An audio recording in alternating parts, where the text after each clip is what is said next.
A very good evening, and thanks for clicking on to the Monday edition of Vogan's European Outlook. It's hard to believe we've reached the final week leading up to Christmas.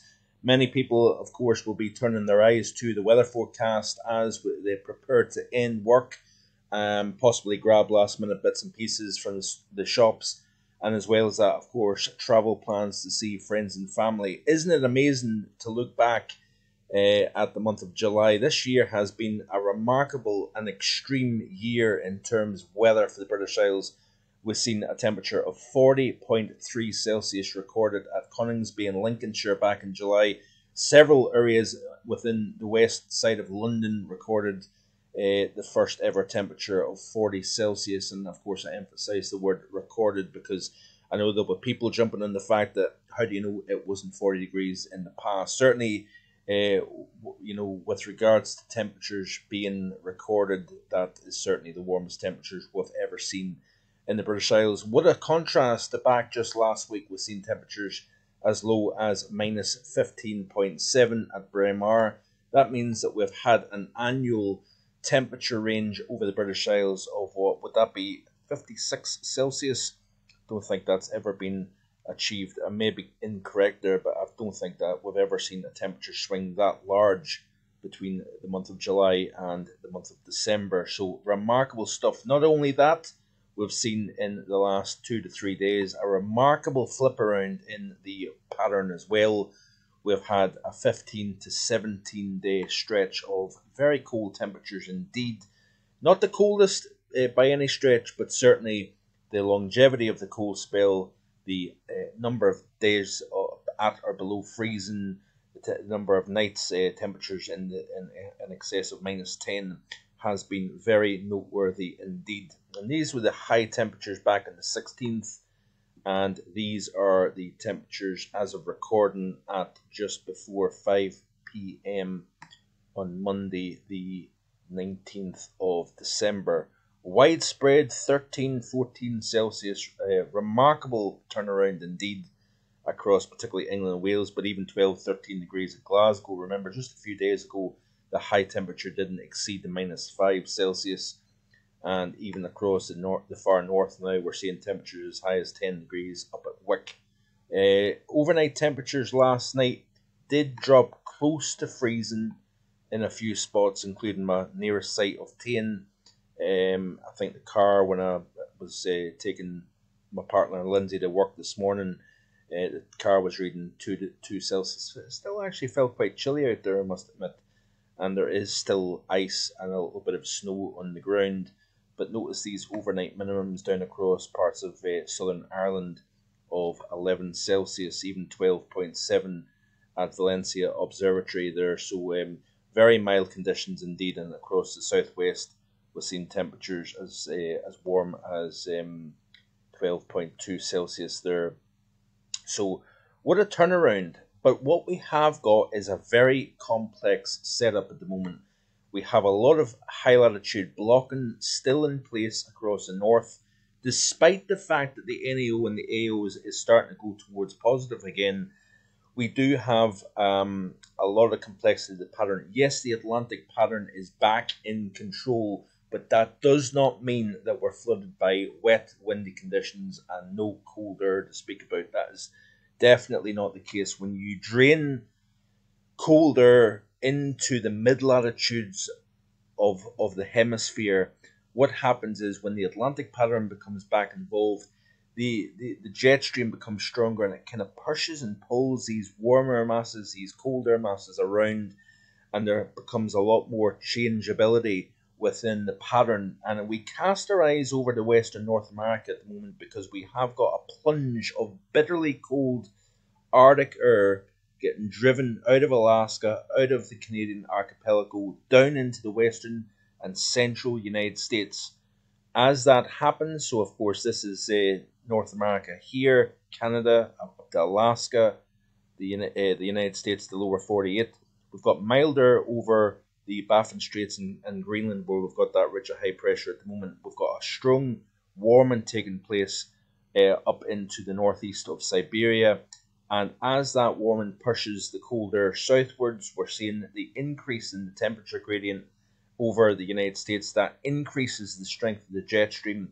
And what we've had is we've got an area of low pressure here. So this is Greenland, Iceland, British Isles, Ireland. Of course, this is the perch of very mild conditions that we're currently seeing over the UK. But notice here that we've got this swirl, this colder, wrapping around the western flank of the low here, while we've got warmer from the Azores, from the central portion of the Atlantic, getting wrapped or pulled all the way up through Spain, through France, and into the British Isles and Ireland here, as you can see here.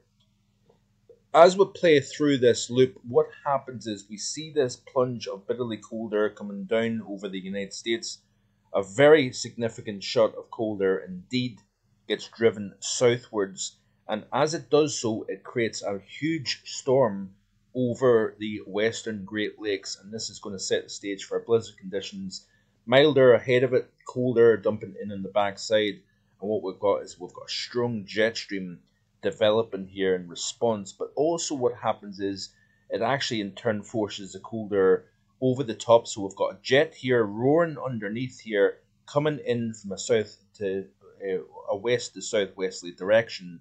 But we've also got a northern branch jet coming over the top of Greenland down towards the British Isles here, and it creates a big fight between cold coming south, mild coming up from the south, over the British Isles during the course of Friday in particular.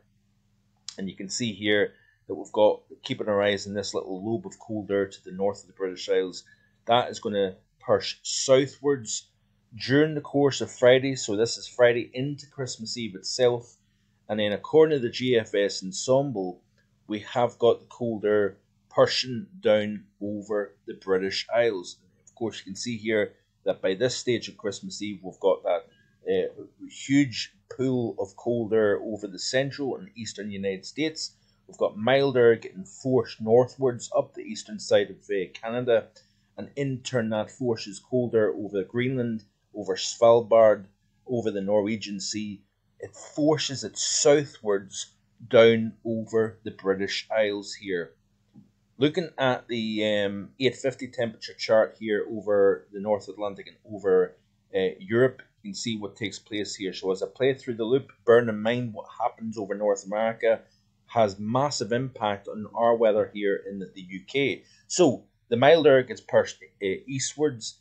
We're in less mild air, but it's still not particularly cold or anything.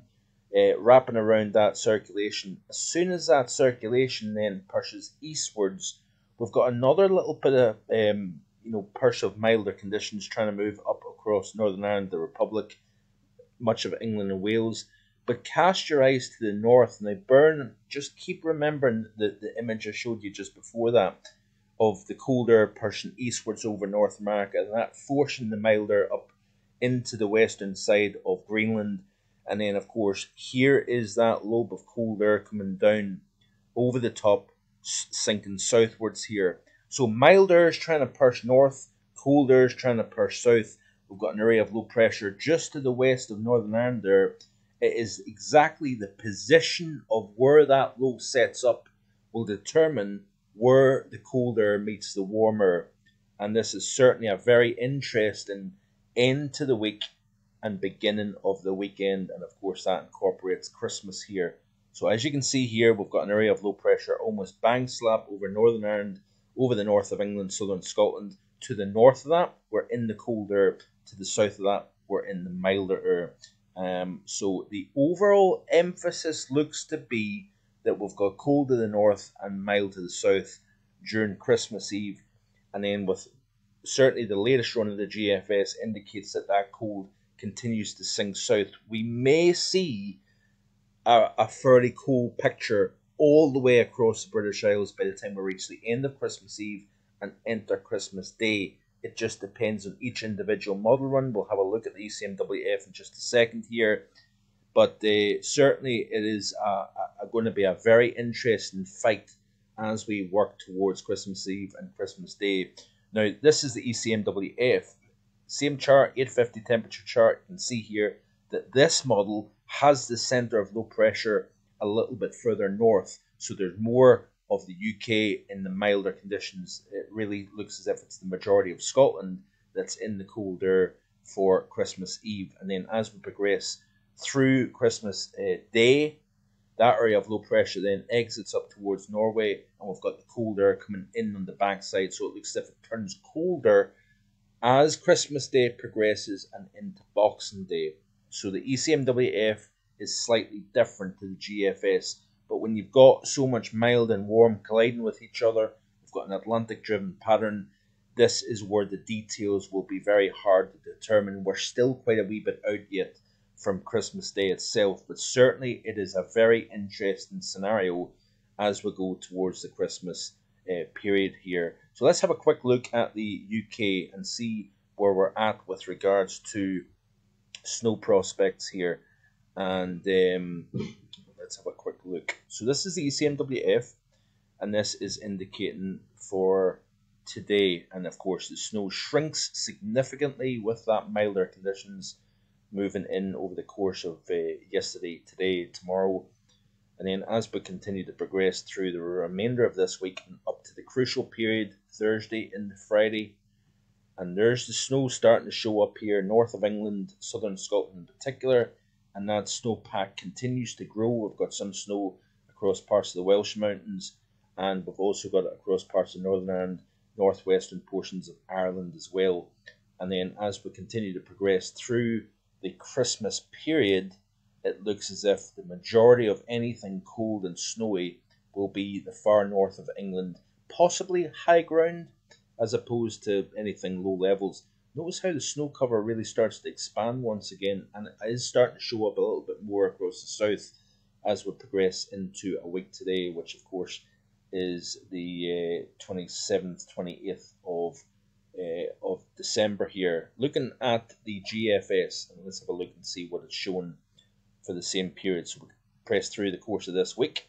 You can see here the snow shrinking as you would expect. And then as we push towards Thursday and Friday here, there's that snow cover increasing, particularly across the Highlands. But then as we push into the Christmas Eve and then Christmas Day, very similar look actually to the ECMWF, where we've got the snow, of course, showing up across the north of England, parts of Northern Ireland, parts of the Republic. The majority of Scotland looks as if it's got snow, and then shows snow down across the southwest, parts of the South Midlands actually, even extend into Bedfordshire and Herefordshire during the course of Wednesday next week here. So that takes us out, of course, to the very end of the period. But certainly we cannot write out a cold and snowy Christmas. I think the majority of it will be to the north of the border. We will have some snow across the North Pennines and whatnot. I will make an official forecast, I think, either tomorrow or on Wednesday when it comes to exactly what I think. But certainly I think we've got a very interesting Christmas week coming up. That's for sure. So thanks for watching. I do appreciate it. Please please share with your friends and family. And if you haven't already done so, please hit that subscribe button as well. Enjoy the rest of your Monday evening. Bye for now.